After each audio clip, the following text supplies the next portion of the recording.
I skipped doing a video for 1 week, and suddenly I don't remember how to act in front of the camera. Okay, here's another Alfred Hitchcock movie review for you. This time it's The 39 Steps from 1935, starring Robert Donat and Madeleine Carroll.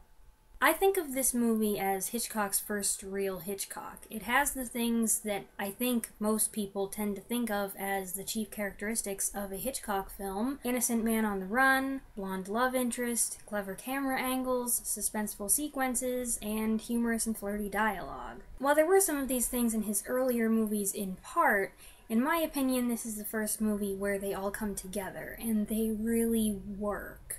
Robert Donat? I've liked him for years now, and I still don't know how to correctly pronounce his name! Anyway, he plays Richard Hannay, a Canadian currently staying in London. He attends a music hall show and sees a demonstration by a man known as Mr. Memory. The crowd gets a little rowdy, and fighting breaks out, and then a shot rings out, and people rush the exits. Hannay finds himself beside a woman who asks if she can go home with him. At his apartment, she is mysterious and paranoid. She reveals that she's a secret agent, and men from a spy ring are tracking her down to prevent her from turning them in. She thinks she's safe at Hannay's place, but the men get to her anyway, and Hannay is forced to go on the run to finish her job and thereby clear his own name of suspicion of her murder. I like this movie. Our copy of it is on the same cheap boxed set that I mentioned in my review of The Man Who Knew Too Much, which came out the year before. The sound is a little fuzzy, but hey, it's a good movie, and you shouldn't let a little white noise deter you from watching it.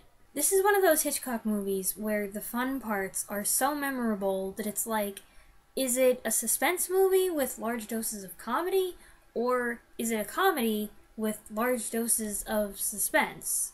I suspect that most people who've seen this movie remember the scenes in the inn when Robert Donat and Madeleine Carroll are handcuffed to each other and forced to pretend that they are a runaway couple, and of course there's all the silliness that must ensue from a situation like that. As much fun as that sequence is, I think the political rally a couple scenes before might be my favorite part. Without going into too much detail, I'll just say that Hannay unexpectedly finds himself having to make a political stump speech, and at first he fumbles his way through it, trying to hide his handcuffs, and also hide the fact that he's currently the most wanted man in Scotland, but gradually he gets into it. He warms up to the topic and he starts spewing all these political cliches and getting the crowd all whipped up in his favor. I love Robert Donat's acting in the whole movie, but I especially love his enthusiasm and the way he interacts with the crowd in this scene.